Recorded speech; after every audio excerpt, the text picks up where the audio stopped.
Welcome back to Infidelity Tales Lab. We're incredibly grateful for your support.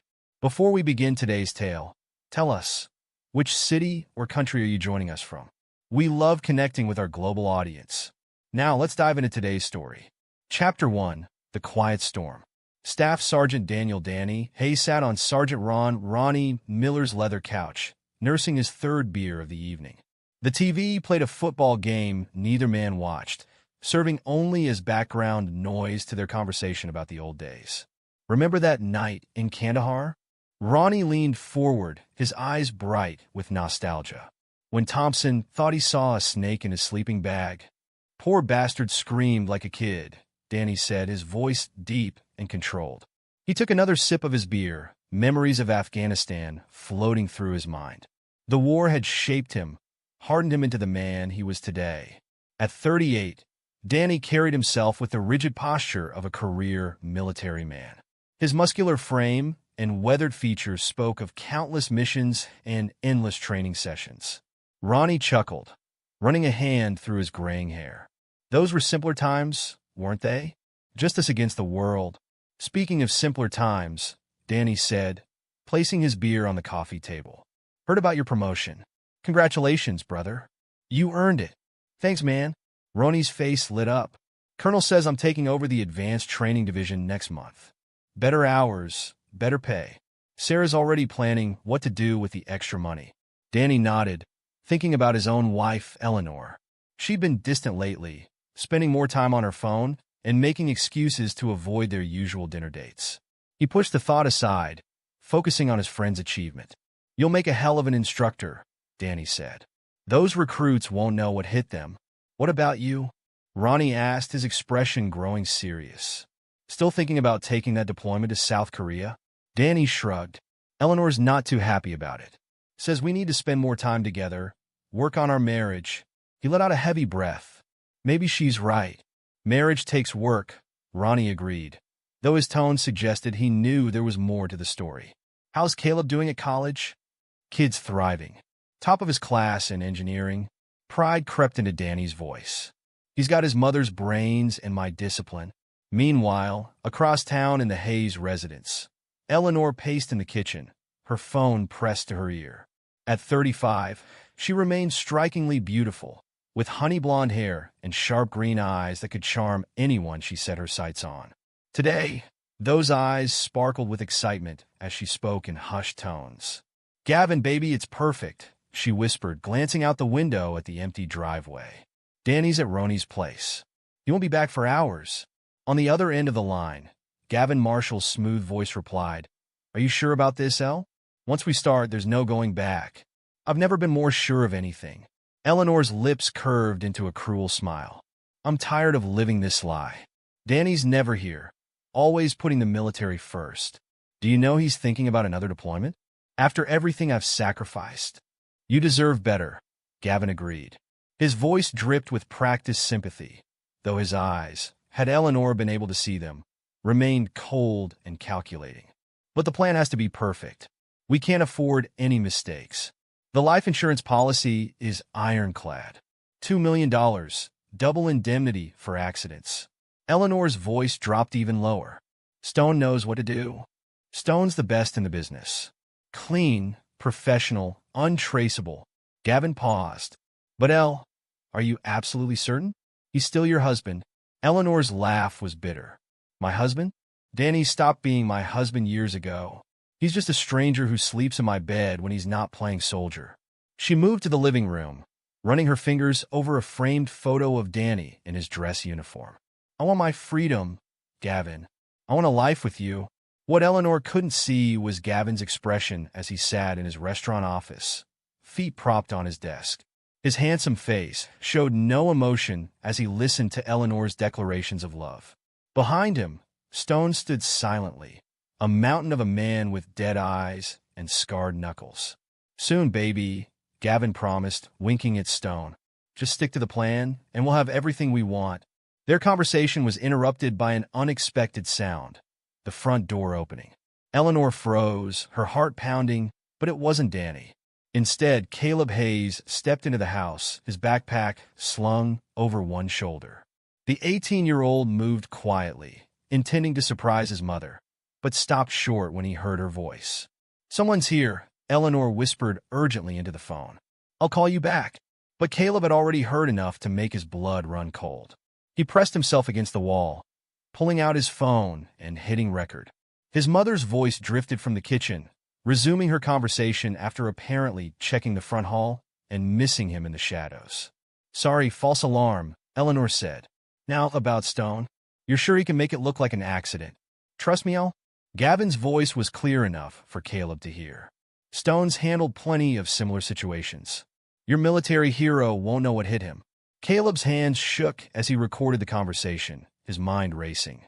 His mother, the woman who'd packed his lunches and kissed his scraped knees, was plotting to murder his father. The betrayal felt like a physical blow. A floorboard creaked behind him. Before Caleb could react, massive hands grabbed him. He spun around to face Stone, whose expression remained impassive as he drove a fist into Caleb's stomach. The phone clattered to the floor as Caleb gasped for air. Eleanor emerged from the kitchen, her face pale as she saw her son struggling with Stone. "Caleb?" Her voice trembled. "What are you doing here?" "Mom," Caleb wheezed, still fighting against Stone's grip. "How could you?" Stone didn't wait for Eleanor's response. He dragged Caleb toward the building's elevator, ignoring the young man's attempts to break free. Eleanor watched, frozen in horror, as Stone forced the elevator doors open and, with brutal efficiency, threw Caleb down the shaft. The sickening thud echoed through the building. Eleanor screamed, the sound more theatrical than genuine. Stone calmly retrieved Caleb's shattered phone, crushing it in his massive hand. "It's done," Stone said, his first words of the evening.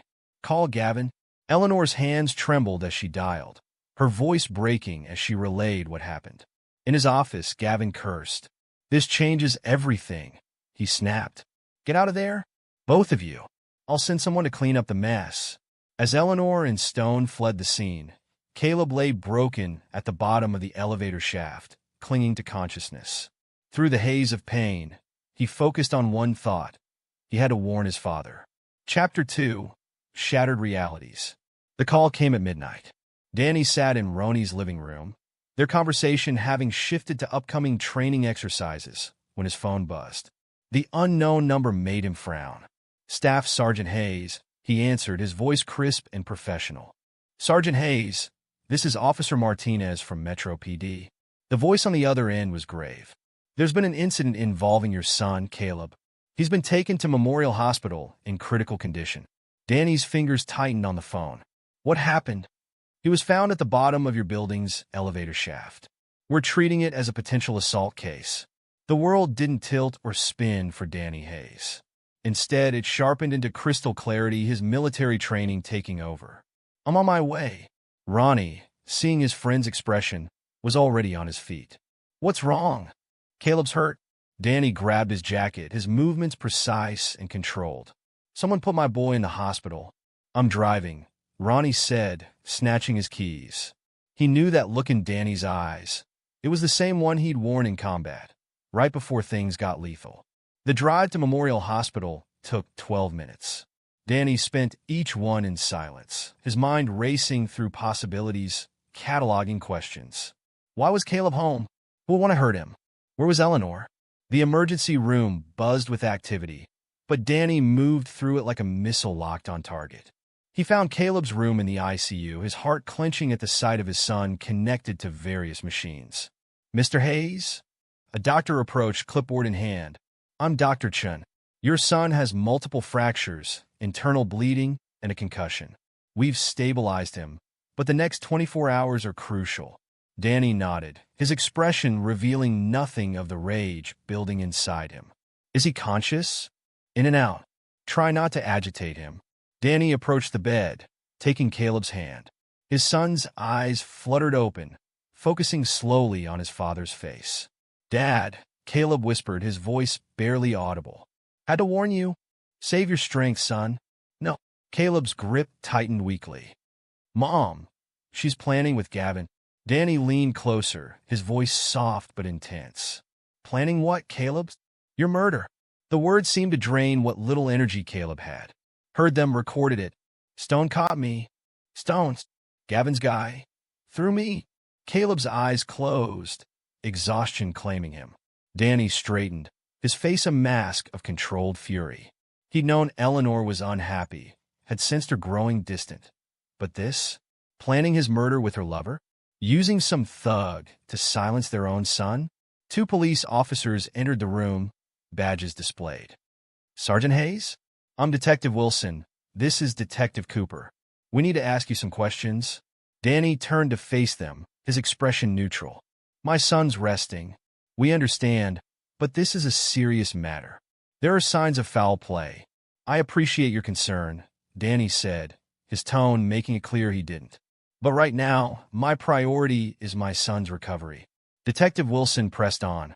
Sir, we need to know if Caleb had any enemies. Anyone who might want to hurt him. My son's a college student who works part-time at a library. Danny's voice remained steady. He doesn't have enemies? And your wife? We haven't been able to reach her. I was at a friend's house. I don't know where Eleanor is. The lie came easily. Danny had no intention of sharing what Caleb had told him. This wasn't a matter for the police anymore. The detectives exchanged glances, clearly unsatisfied with Danny's responses. We'll need to take a formal statement. Tomorrow, Danny said firmly. I'm not leaving my son tonight. After the police left, Danny pulled out his phone. He had calls to make, favors to call in. Eleanor, Gavin, and this Stone character had no idea what they'd unleashed. Danny Hayes hadn't survived 3 combat tours by being weak or forgiving. He dialed a number from memory. Jake, it's Hayes. Remember that debt you owe me from Fallujah? I'm calling it in. Chapter 3, Seeds of Vengeance. The hospital room settled into an uneasy quiet, broken only by the steady beep of monitors tracking Caleb's vital signs. Danny sat in the uncomfortable chair beside his son's bed, his mind working through everything he'd learned. 15 years of marriage played through his thoughts like a tactical briefing. Eleanor had been different when they first met, a dedicated nurse who understood the demands of his military career. She'd supported him through deployments, celebrated his promotions, built a life together. When had that woman become someone capable of plotting his murder?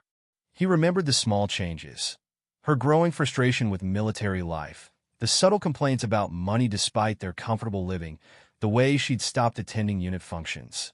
Danny had attributed it to the natural strain of military marriage, had tried to compensate by being more present when he was home. Sir? A nurse poked her head in. There's a call for you at the nurse's station. Says he's your commanding officer. Danny nodded, squeezing Caleb's hand before stepping out. Colonel Matthews' voice was gruff with concern. Hayes, I heard about Caleb. What do you need? Information, sir. Danny's voice was cold. I need everything you can find on a local restaurant owner named Gavin and his associate, Stone. Off the books. A pause. This related to what happened to your boy. Yes, sir. Give me an hour. The colonel hung up without another word. Danny returned to Caleb's room, pulling out his laptop.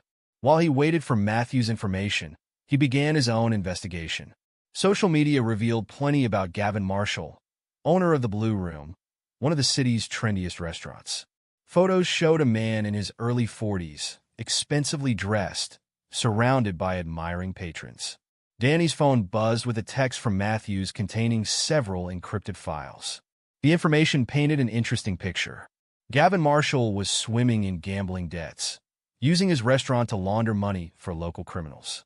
His enforcer, Marcus Stone Sullivan, had a record of assault charges that mysteriously disappeared before trial. A soft knock interrupted his research. Ronnie stood in the doorway, his face grim. Got your message. What's the plan? Eleanor's planning to have me killed, Danny said without preamble. She's working with a local criminal named Gavin Marshall. Their enforcer threw Caleb down an elevator shaft to keep him quiet. Ronnie's eyes widened, then narrowed dangerously. What do you need? Surveillance equipment. Weapons. Clean phones. Danny's voice was matter-of-fact. And your help tracking them down before they realize Caleb survived.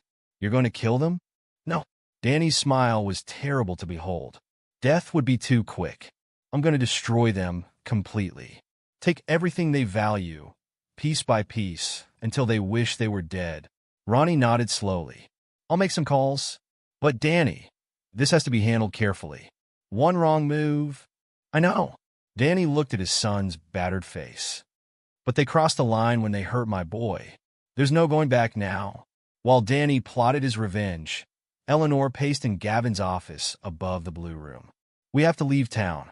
Danny will figure it out. Calm down, Gavin snapped, pouring himself a drink. Stone handled it. Handled it? Eleanor's laugh was hysterical. He threw my son down an elevator shaft. This wasn't part of the plan. Plans change. Gavin's charming mask slipped, revealing something cold beneath. Your son was recording us. What did you expect Stone to do? Ask him nicely to keep quiet? Stone stood silently by the door, his massive frame blocking the exit. Eleanor looked between them, suddenly aware of how alone she was. Danny will kill us, she whispered. You don't know him like I do. When he finds out. If he finds out, Gavin corrected. And by then, we'll be long gone. The insurance policy pays double for accidents, remember? Eleanor sank into a chair, her perfectly manicured hands shaking. I just wanted to be free. To be with you. Gavin didn't respond, just sipped his drink and stared out the window. He had no intention of staying with Eleanor. She was just a means to an end, a way to pay off his debts and start fresh. But she didn't need to know that yet. Back at the hospital, Danny received another call, this one from Jake Martinez, his former surveillance expert. Found them, boss, Jake reported. They're holed up at the blue room. Wanting to keep eyes on? Yes. Danny stood, stretching his cramped muscles. Let me know if they move. And Jake? Thank you. No thanks needed. Nobody hurts family. Danny touched Caleb's forehead gently. I'll be back soon, son. Rest easy. Dad's going to take care of everything. He met Ronnie in the hospital parking lot. His friend handed him a duffel bag. Burner phones, surveillance gear, and a few other things you might need, Ronnie said quietly. The guns are clean, untraceable. Danny nodded, taking the bag. I need you to stay with Caleb. Don't let anyone but the medical staff near him. What about Eleanor, if she shows up? Especially not Eleanor. Danny's voice turned to steel. Call me immediately if she tries.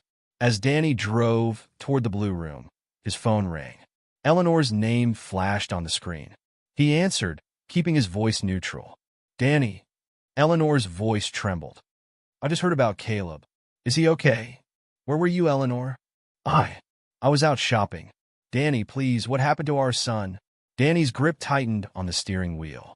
Someone threw him down an elevator shaft. Someone named Stone. Ring any bells?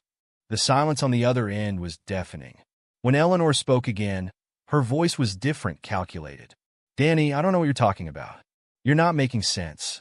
You must be in shock. We're done, Eleanor. Don't come home. Don't try to see Caleb. Your things will be packed and sent wherever you want them. Danny, wait. Let me explain. He hung up, turning off his phone. The time for talking was over. At the blue room, Eleanor stared at her phone in panic.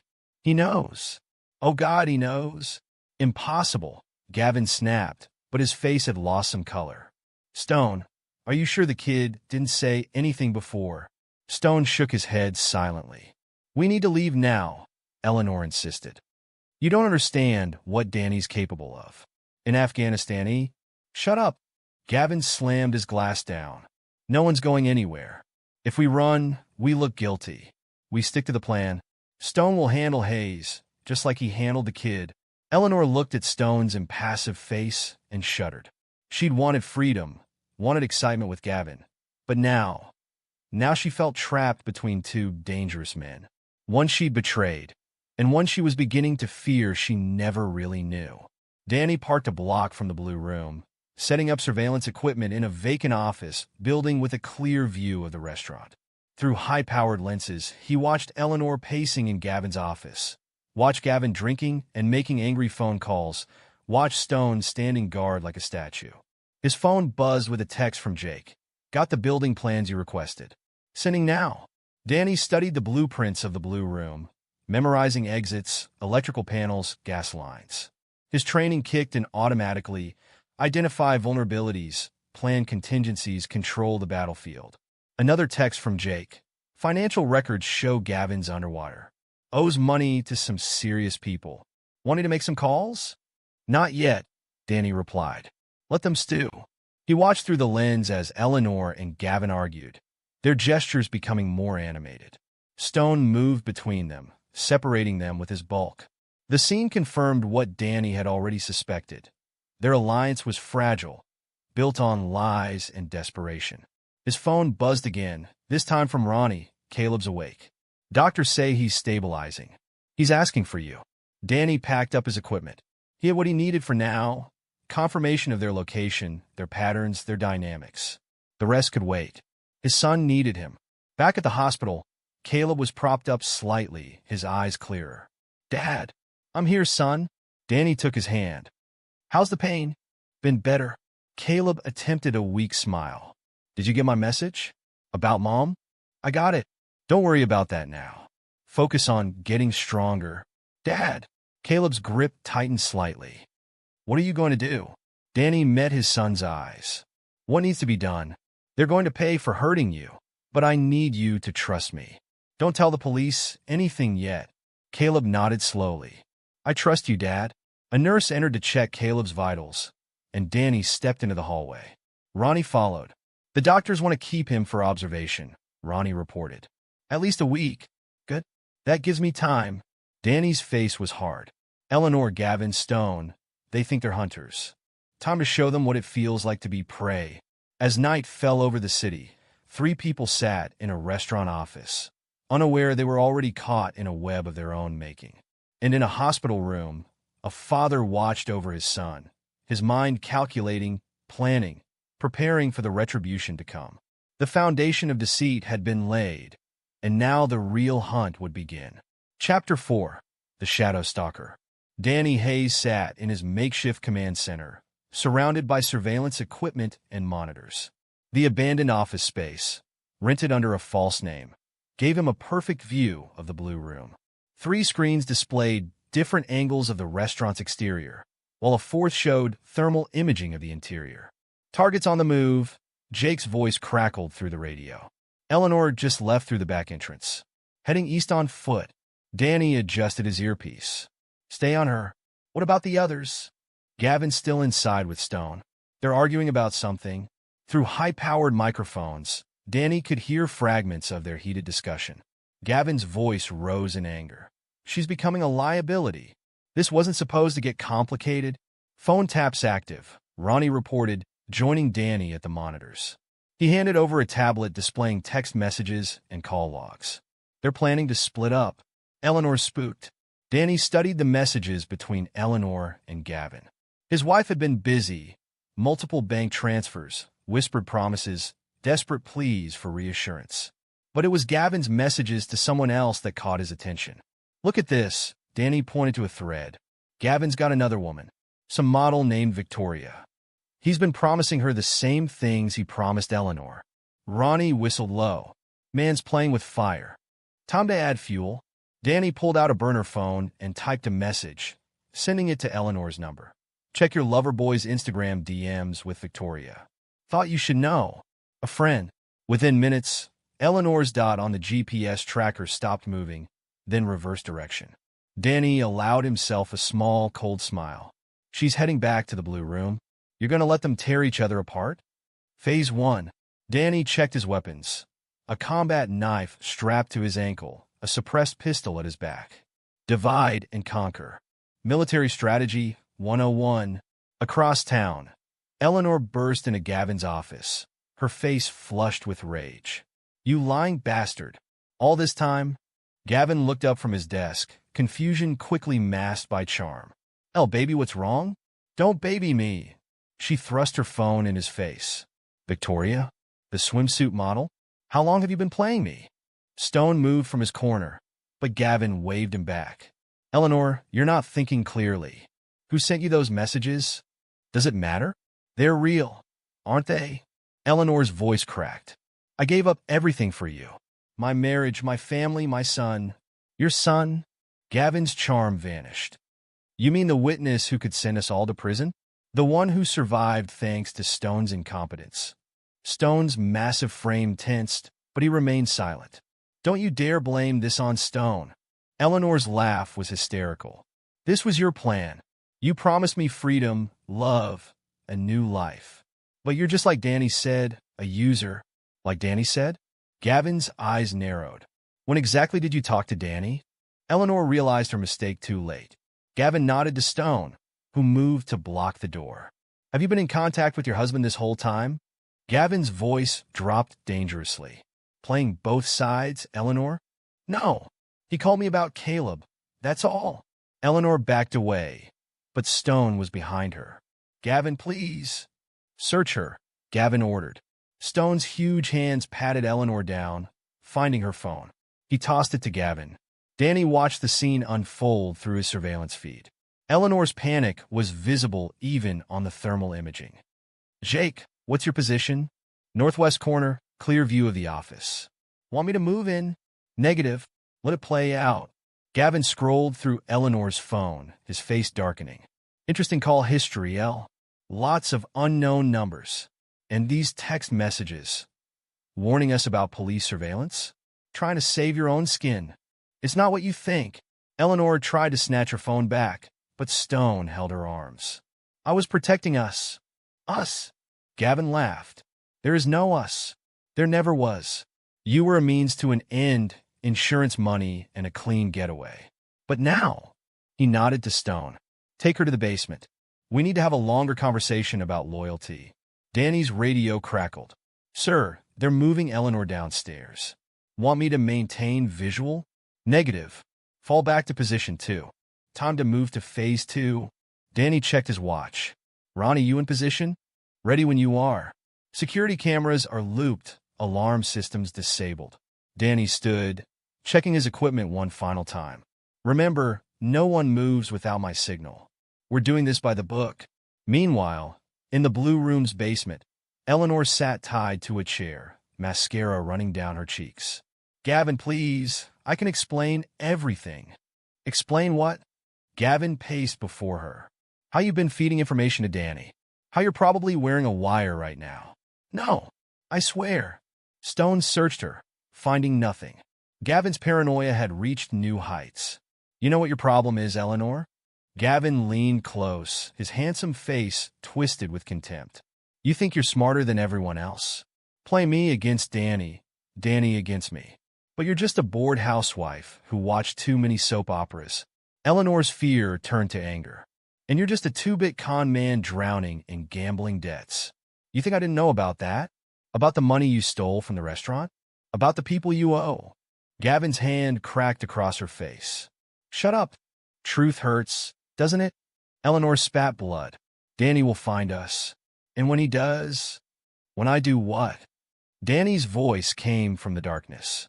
Stone spun, reaching for his weapon, but 2 tranquilizer darts caught him in the neck. The massive man stumbled, then crashed to the floor. Gavin went for his gun, but Danny was faster. A suppressed shot took Gavin in the knee, dropping him with a scream. Hello, Eleanor. Danny stepped into the light, his face expressionless. Miss me? Chapter 5. The News Titans. Danny moved through the basement, securing Gavin and Stone with zip ties. Eleanor remained bound to her chair, watching her husband with a mixture of fear and desperate hope. Danny, thank God. They were going to kill me. Like you were going to kill me? Danny's voice was conversational as he checked Stone's restraints. The big man was completely unconscious, breathing steadily. No. I mean, yes, but I changed my mind. I was trying to warn you. Warn me? Danny turned to her, his eyes cold. After Stone threw our son down an elevator shaft? After you plotted my murder for the insurance money? That's when you decided to grow a conscience? Gavin groaned on the floor, clutching his bleeding knee. She's lying to you, Hayes. She planned everything. The insurance, the accident, all of it. I know. Danny knelt beside Gavin, applying a tourniquet to his leg. I know exactly what each of you planned. You see, I had time to do my research. He pulled out a phone, playing a recording. Eleanor's voice, sweet and seductive, discussing murder methods with Gavin. Then another recording. Gavin laughing with Victoria about his desperate housewife meal ticket. I've spent weeks gathering evidence, Danny continued. Bank records, text messages, surveillance footage. You 3 weren't as clever as you thought. What are you going to do? Eleanor's voice trembled. Justice. Danny pressed his radio. Ronnie, status? All clear upstairs. Jake's got the perimeter secured. Good. Start with the office. I want everything. Eleanor watched Danny direct his team, remembering the quiet, dutiful husband she'd thought she knew. This man was different. Harder, colder, more dangerous than she'd ever imagined. Danny, please, she tried again.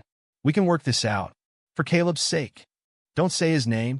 Danny's voice could have frozen fire. You lost it right when you chose this piece of garbage over your own son. Gavin attempted to bargain. Hayes, be reasonable.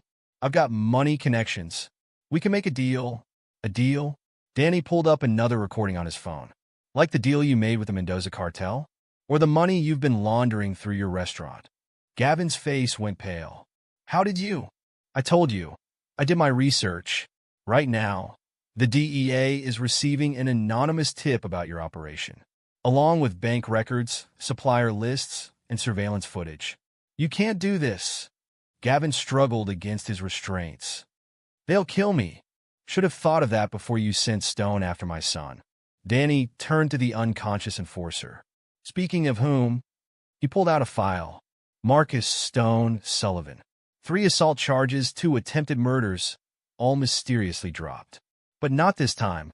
This time there are witnesses, DNA evidence, and a victim who can testify. He'll never talk, Gavin spat. He won't have to. Danny held up a familiar object, Caleb's shattered phone. Your boy didn't destroy it completely. Our tech team recovered the recording. Stone's voice is quite distinctive when he's threatening an 18-year-old kid. Eleanor started sobbing. Danny, I'm sorry. I was unhappy, confused. Shut up. Danny's command was quiet but absolute. I'm not interested in your excuses. I'm interested in justice. He pressed his radio again. Ronnie, found those account books yet? Better. Got his laptop. Full access to all his accounts and communications. Transfer everything, then wipe it clean. Jake's status on the surveillance? Cameras are showing our edited footage. As far as anyone knows, these 3 left town hours ago. Danny nodded, satisfaction flickering across his face. Phase 2 complete. Begin Phase 3. What's Phase 3? Eleanor asked, dreading the answer. Consequences. Danny pulled out a syringe. But first, you 3 are going somewhere more private. Can't have any interruptions. You're going to kill us? Gavin's voice cracked. Kill you? Danny prepared the injection with practiced ease. No. Death is too quick, too kind. You're going to live to watch everything you value stripped away, piece by piece. He injected each of them in turn. As they began to lose consciousness, Danny's voice was the last thing they heard. Welcome to your nightmare. Chapter 6, The Predator Strikes. The warehouse Danny had chosen sat on the outskirts of town, far from prying eyes. Inside, 3 figures were secured to metal chairs, arranged in a triangle so each could see the others. As the sedatives wore off, Eleanor, Gavin, and Stone found themselves in a stark room lit by a single, harsh light. Danny stood in the center, still in his tactical gear. 2 laptops were set up on a table, screens glowing with financial data and surveillance feeds. Good, you're awake? Danny's voice echoed in the space. Time to begin? Begin what? Gavin tried to sound defiant, but fear crept into his voice. Your education. Danny turned one laptop so they could see the screen. Let's start with you, Gavin. Your finances make for interesting reading. The screen showed bank statements, transfer records, offshore accounts. You've been busy, Danny continued. Skimming from the restaurant, laundering cartel money, embezzling from your investors. But the really interesting part? He clicked to a new screen. The money you've been stealing from Eleanor. Eleanor's head snapped up. What? Show her, Gavin. Tell her about the accounts you opened in her name. The loans you took out using her social security number. The credit cards you maxed out. He's lying. Gavin protested, but his face betrayed him. Danny pulled up more documents. 3 mortgages on properties she's never seen. 5 business loans for companies that don't exist. And the piece de resistance, a life insurance policy on her, with you as the beneficiary. Eleanor stared at Gavin, realization dawning. You were going to kill me too? Now she gets it. Danny's laugh held no humor. You weren't his partner, Eleanor. You were his mark. Just like the others, he showed them photographs, other women, other scams, other victims. Gavin here is quite a history. But he got sloppy this time. Left too many traces. What did you do? Gavin asked, seeing his whole life displayed on the screen. I took everything.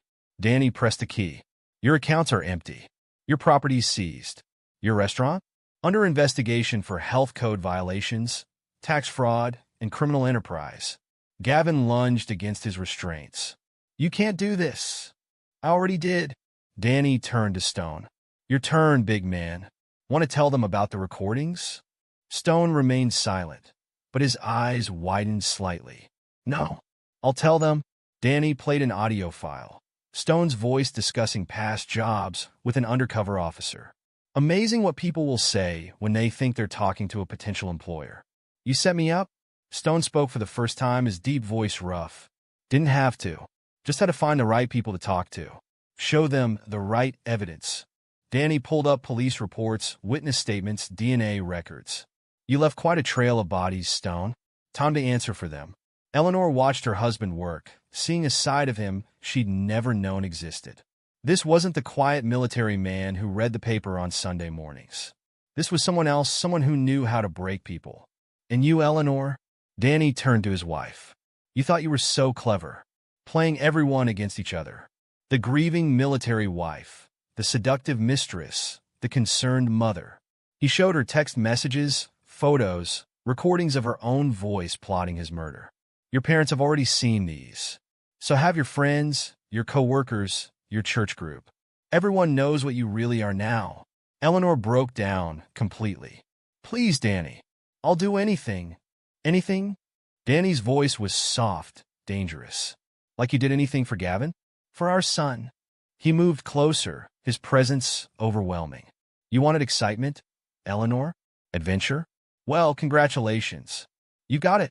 Welcome to your new reality, where everything you valued, everything you built, everything you stole is gone. Danny stepped back, surveying his captives. You have two choices now. Option 1, confess. Tell the police everything. Take your punishment like adults. Option 2. He smiled, and it was terrible to behold. I continued dismantling your lives, piece by piece, day by day, until there's nothing left but the truth. You're insane, Gavin whispered. No. Danny's voice was calm.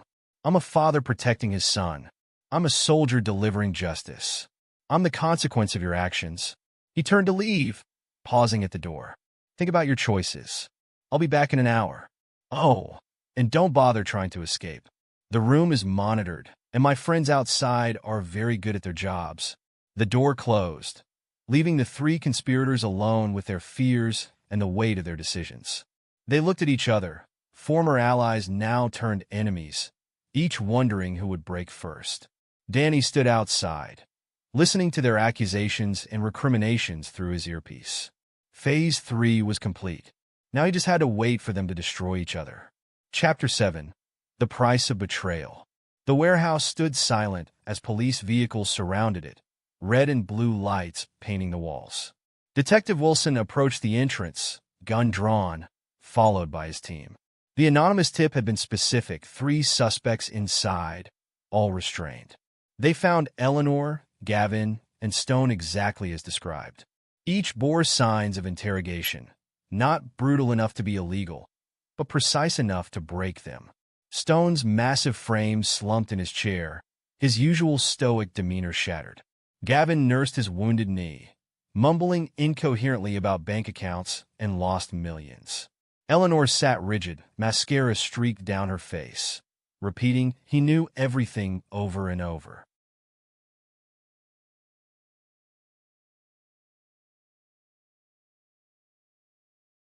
Call the paramedics, Wilson ordered, holstering his weapon. And get CSI in here. The evidence laid out was meticulous. Financial records, surveillance footage, recorded confessions. Everything needed to build multiple cases, wrapped up like a gift for the prosecution.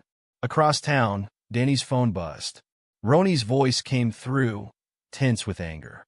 They found them. What the hell did you do? What needed to be done? Danny sat in his makeshift command center, systematically destroying hard drives, and wiping servers. The hell it was? Stone looks like he went 10 rounds with a Special Forces unit. Gavin's babbling about torture. And Eleanor. Ronnie paused. She's broken, Danny. Completely broken. Good. Good? Listen to yourself. This isn't you. The old me died when they tried to kill my son. Danny's voice remained steady. You want to judge me? Fine. But remember who helped set up the surveillance. That was different. I thought we were gathering evidence. Not. Ronnie struggled for words. The police are going to investigate. They'll trace it back to you. No, they won't. Stone won't talk. He's got too much to lose. Gavin's reputation is destroyed. His criminal connections exposed. Eleanor. Danny's lips tightened. Eleanor knows what happens to people who cross me now. In the interrogation room at the police station, Detective Wilson faced Eleanor across a metal table.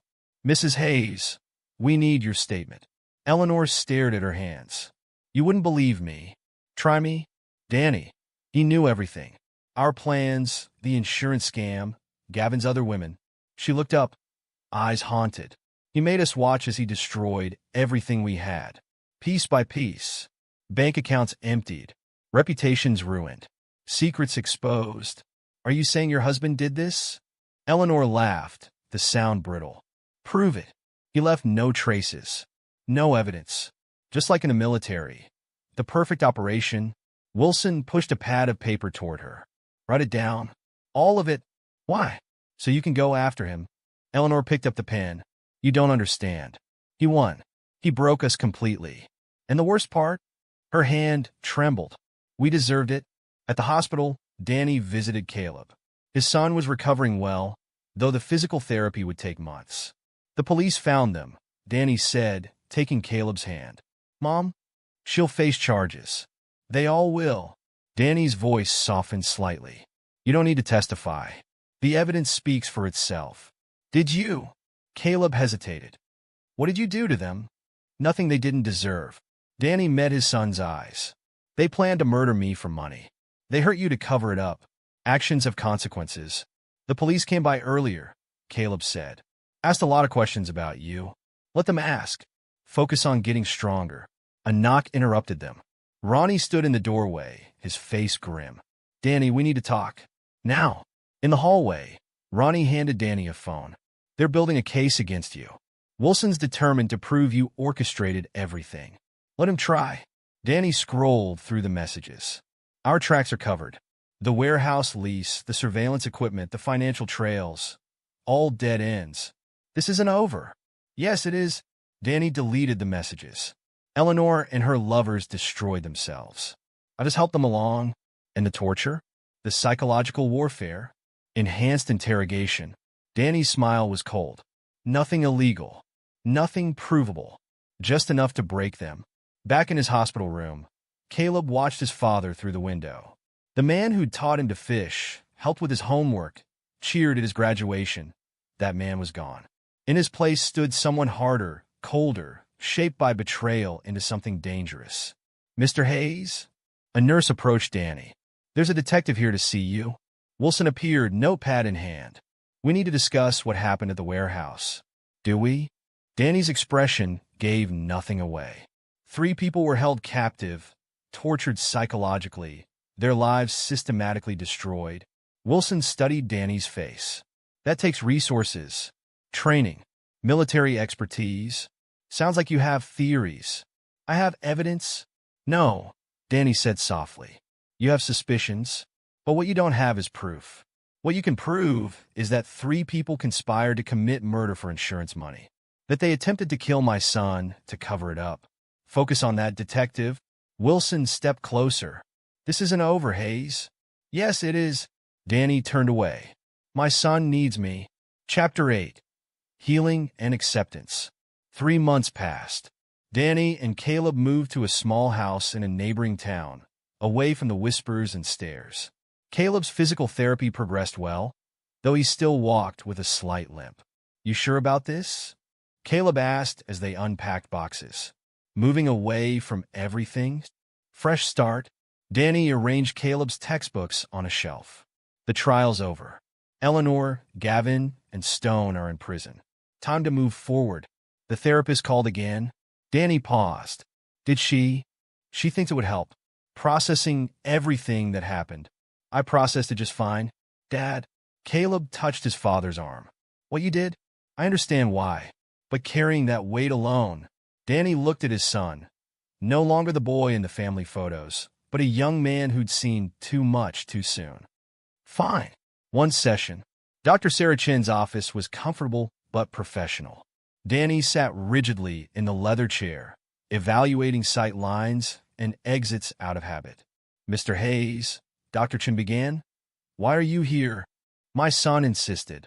And why do you think he's concerned? Danny's laugh held no humor. Because I systematically destroyed the people who tried to kill me and hurt him. Tell me about that decision.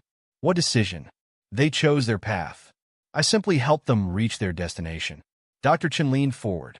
You could have let the police handle it. The police? Danny's voice hardened.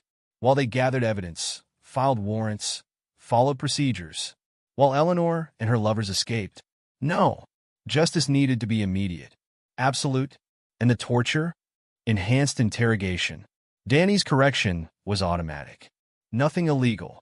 Nothing that left permanent marks. Just enough to break them. Break them?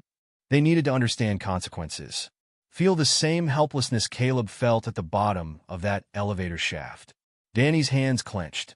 I wanted them to know what it feels like when someone takes everything you value. And now? How do you feel? I feel... Danny considered. Satisfied.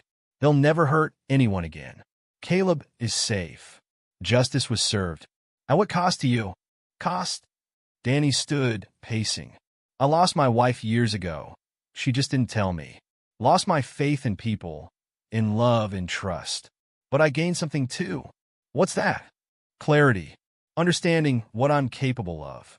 What I'll do to protect my son. Dr. Chin made a note. Do you regret any of it? No. Danny's response was immediate.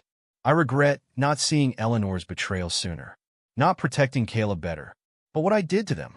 They earned every moment. The session continued, Dr. Chin probing Danny's experiences, his military background, his transformation from husband to avenger.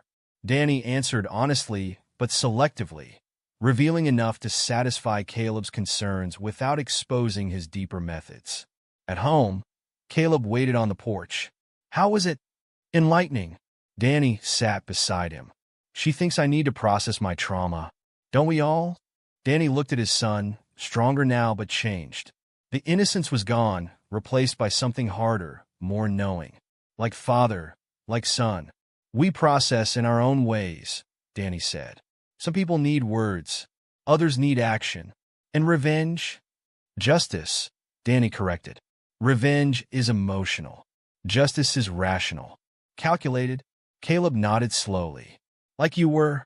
Yes. They sat in companionable silence, watching the neighborhood children play. Normal lives, normal families, normal problems. They'd never be that again. I don't regret it, Danny said finally. Any of it. They made their choices. I know. Caleb's voice was quiet. Sometimes I hear Mom's voice in my dreams. Planning your murder.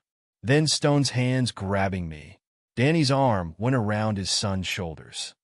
They can't hurt us anymore. All three will die in prison. Because of what you did. Because of what they did. Danny's correction was gentle but firm. I just ensured they face consequences. Chapter 9. The Dawn of a New Day. Years passed. Caleb graduated college with honors, his engineering degree opening doors across the country. Danny lived quietly, working as a private security consultant. They spoke weekly, sharing their lives while carefully avoiding certain topics. Then the call came. Eleanor, found dead in her prison cell. She took her own life, the officials said. No note, no explanation needed. Danny and Caleb stood at the grave, watching the simple service. No mourners came. Eleanor's betrayal had destroyed all her relationships. Even her parents had disowned her. You okay? Caleb asked. Yes. Danny's voice held no emotion. She made her choices. Do you think she really killed herself? Danny didn't answer. They both knew about his occasional consulting trips, his unexplained absences. Some questions were better left unasked. I forgive her, Caleb said suddenly. Danny looked at his son, surprised. Why? Not for her sake. For mine. Caleb touched the gravestone. Holding on to hate. It changes you? Yes, Danny agreed. It does. They drove home in silence. The family photo still sat on Danny's mantelpiece, a reminder of what was lost, what was gained, what was changed forever. We made it, Dad, Caleb said, studying the picture. Despite everything, we did. Danny picked up the frame, remembering the man he'd been, the husband who trusted, the father who protected, the soldier who served. All those pieces reformed into something new, something harder, colder, more absolute. Will you ever trust again? Caleb asked. I trust you. Danny replaced the photo. That's enough. They sat on the porch, father and son, survivors of a war fought not on foreign soil, but in their own home. Danny watched Caleb, strong now, successful, scarred but not broken. His greatest victory wasn't destroying Eleanor and her lovers. It was protecting his son, ensuring he survived, grew, thrived. The sun set on their quiet street. Danny felt the familiar peace settle over him. Not the peace of forgiveness or forgetfulness, but the peace of justified action, of consequences delivered, of justice served. We'll always be together, he said, echoing words from easier times. Caleb nodded, understanding all his father left unsaid. The darkness remained in Danny Hayes, controlled now, but never gone. A weapon sheath, waiting to protect what mattered most. In the end, that was Danny's truth. Not the betrayal, not the revenge, not the calculated destruction of those who'd hurt his family. His truth was simpler. A father's love, turned ruthless by betrayal, transformed into something both terrible and absolute. The evening deepened around them. Two men, changed by tragedy, bonded by blood and choice and survival. Their story wasn't pretty or clean or forgiving, but it was theirs, and in their own way, they were free. Epilogue. 10 years later. The private security firm's office buzzed with quiet efficiency. Danny Hayes, now approaching 50, sat behind his desk reviewing personnel files. His company, Hayes Protection Services, had grown into one of the most respected security consultancies in the country, specializing in high-risk personal protection and corporate security. A knock on his door interrupted his work. Come in. Jake Martinez, his old surveillance expert and now head of operations, entered with a tablet. Got the report from the Singapore job. Client's happy. Very happy. Danny nodded, taking the tablet. The Singapore job had involved extracting a corporate whistleblower before certain parties could silence them permanently. The kind of work that required specific skills, absolute discretion, and a willingness to operate in gray areas. Any complications? Nothing we couldn't handle. Jake hesitated. There's something else. Gavin Marshall was found dead in his cell this morning. Danny's expression didn't change. After serving 8 years of his 20-year sentence, Gavin had apparently hanged himself, just like Eleanor had 3 years earlier. Stone remained in maximum security, a broken man who never spoke about what happened in that warehouse. Natural causes? Danny asked, though they both knew better. That's what the report will say. Jake studied his boss carefully. Wanted to look into it? No need. Danny returned to his files. The past stays in the past. The past might stay there, but its echoes remained. Danny's company employed several former military specialists, each carefully vetted, each carrying their own dark experiences. They took jobs others wouldn't touch, not illegal, but complex, requiring the kind of skills only certain people possessed. His phone buzzed, a text from Caleb. Dad, reminder about dinner tonight. Sarah's making that pasta you like. Danny smiled slightly. His son had flourished in the decades since the incident. Now a successful aerospace engineer, Caleb had married Sarah Chun. Yes, the same Dr. Chun who'd been Danny's therapist. Their courtship had surprised everyone, especially Danny, but Sarah had proven to be exactly what both Hayes men needed in their lives. Tell Sarah I'll bring the wine, Danny texted back. His office door opened again. Ronnie Miller walked in, gray-haired but still fit, carrying 2 cups of coffee. Heard about Gavin, Ronnie said, setting a cup on Danny's desk. News travels fast. In our circles? Always. Ronnie sat down. That's 2 down. Think Stone's nervous? Danny sipped his coffee. Stone made his peace years ago. He knows the rules.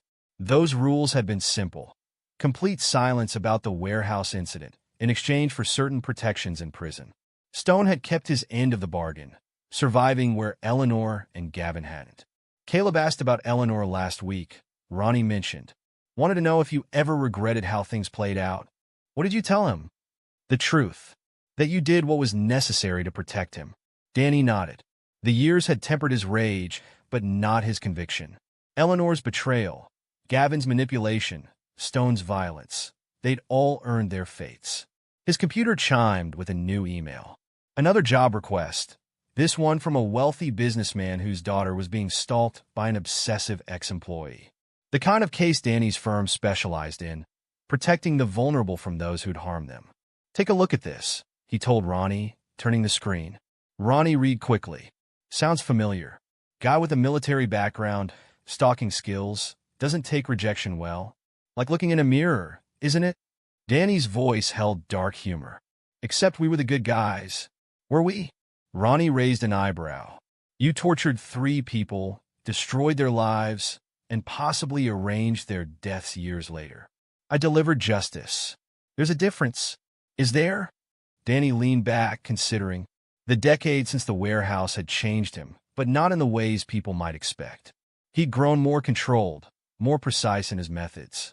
The cold rage that drove him to dismantle Eleanor's conspiracy had crystallized into something harder. An absolute commitment to protecting those who couldn't protect themselves. His phone buzzed again, a message from Sarah, bringing files about the new youth counseling program. Want your input? Yes, the program. Using his connections and resources, Danny had established a foundation helping children affected by domestic violence and betrayal. The public saw it as redemption, atonement for his own violent past. The truth was more complex. Speaking of justice, Ronnie said, heard from Thompson lately? Last month, still running that private military outfit in Africa, Thompson had been part of their old unit. One of the few who knew the full truth about the warehouse incident. He'd gone private sector too, though his methods were less subtle than Danny's. He offered me a job, Danny continued, leading their training division. You gonna take it? No. Got everything I need here. And he did. His company provided not just wealth, but purpose. Each client protected, each predator stopped, each life saved. It all fed something deep in Danny's psyche. The same drive that had led him to destroy Eleanor's conspiracy now fueled his mission to protect others. Jake returned with more files. Boss, that stalker case? Got his background check. Former Delta Force, dishonorable discharge for excessive force. Multiple restraining orders. Perfect. Danny's smile was cold. Set up surveillance. Full package. Like old times? Better. We're legal now. Legal, yes, but still deadly effective. Danny's firm had developed a reputation for handling difficult cases, the ones requiring military precision and moral flexibility. They weren't mercenaries or vigilantes, but they weren't conventional security either. The afternoon passed in a blur of operational details. At 6, Danny packed up, heading to Caleb and Sarah's for dinner. Their house sat in a quiet suburb, protected by state-of-the-art security systems, a father's gift to his son. Caleb opened the door, now 38, the same age Danny had been when everything fell apart. He had Danny's build but softer features, the hardness in his eyes tempered by Sarah's influence. Dad, they embraced briefly but firmly. Sarah's in the kitchen, and someone else is here to see you. In the living room, a teenage girl sat on the couch. Maria Rodriguez, 17, one of the first recipients of Danny's Foundation scholarship. Her father had died protecting her from an abusive mother, a story that resonated deeply with both Hayes men. Mr. Hayes, Maria stood, nervous but determined. I got accepted to MIT. Engineering program, full ride. Congratulations. Danny's voice softened slightly. Your father would be proud. The foundation, your help. I wouldn't have made it without you. Danny nodded, understanding the weight of her words. The foundation didn't just provide money. It offered protection, guidance, and sometimes more direct intervention when needed. Sarah emerged from the kitchen, wiping her hands. Time had added subtle lines around her eyes, but she moved with the same grace that had first caught Caleb's attention in her office years ago.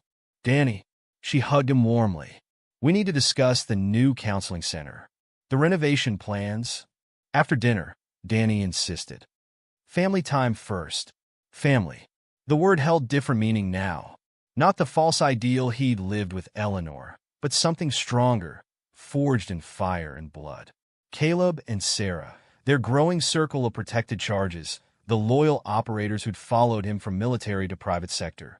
These were his true family. Over dinner, they discussed Maria's future plans, the foundation's expansion, Sarah's counseling work. Normal conversation, though underpinned by shared understanding of darker truths. Thompson called, Caleb mentioned casually. Offered me a consulting position. Danny's fork paused halfway to his mouth. What did you say? Told him I prefer our way of doing things. Legal. Controlled. Mostly legal, Sarah corrected with a small smile. As both wife and therapist, she understood the necessity of certain gray areas.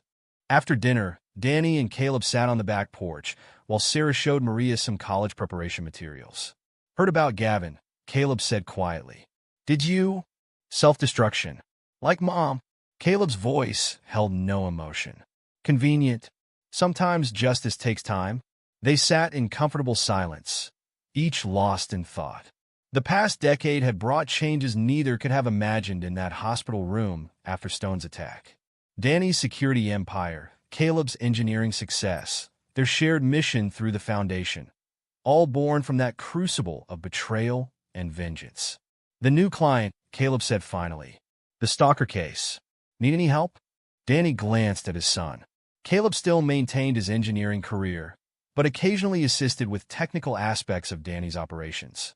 Like father, like son, though Caleb's methods were less direct. Could use your surveillance expertise, Danny admitted. Guy's tech-savvy. I'll stop by the office tomorrow. Inside, they could hear Sarah and Maria laughing. Normal sounds, normal life. But both men remembered other sounds. Eleanor's scheming, Stone's violence, the warehouse confessions. Those memories didn't haunt them anymore. They fueled them. Danny's phone vibrated. A text from Jake. Stone requesting meeting. Says it's important. Problem? Caleb asked, noting his father's expression. No, just the past knocking. Danny put the phone away. Nothing we can't handle. And they could handle it. The decade since the warehouse had honed their skills, refined their methods. Danny's rage had cooled into something more dangerous. Calculated justice, delivered with precision and patience. Caleb had found balance between his father's darkness and Sarah's light. Together, they built something unique. A family business dedicated to protecting others from the kind of betrayal they'd survived. Later that night, driving home, Danny reflected on the changes time had brought. Eleanor and Gavin were dead, Stone was broken, but their legacy lived on in unexpected ways. Each client Danny's firm protected, each child the foundation saved, each predator stopped, all part of a mission born in that warehouse decade ago. His phone buzzed again. A message from an unknown number. Mr. Hayes, heard you might be able to help. My daughter's in trouble. Another case. Another chance to deliver justice. Danny smiled slightly as he drove through the darkness. Some men might have been broken by what Eleanor and her lovers had planned. Instead, they created something stronger, a legacy of protection, justice, and controlled vengeance. The past might stay in the past, but its lessons lived on. Danny Hayes had learned those lessons well, teaching them to his son, applying them through his work. The world held many Eleanors, many Gavins, many Stones. But now it also held people like Danny and Caleb, guardians operating in the shadows, ensuring justice found those who deserved it.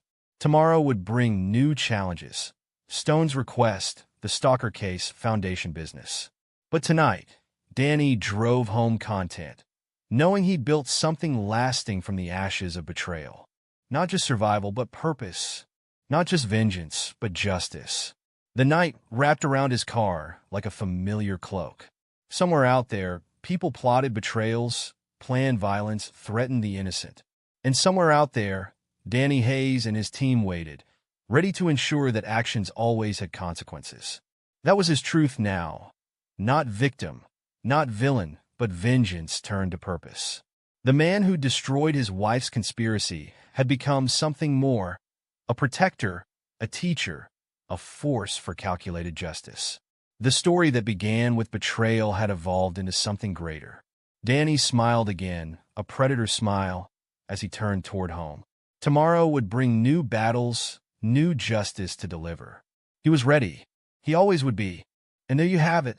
Another story comes to an end. What did you think? I'd love to hear your thoughts in the comments below. If you enjoy this story, consider joining our community by subscribing. It means the world to us. For more stories like this one, check out the recommended videos on screen.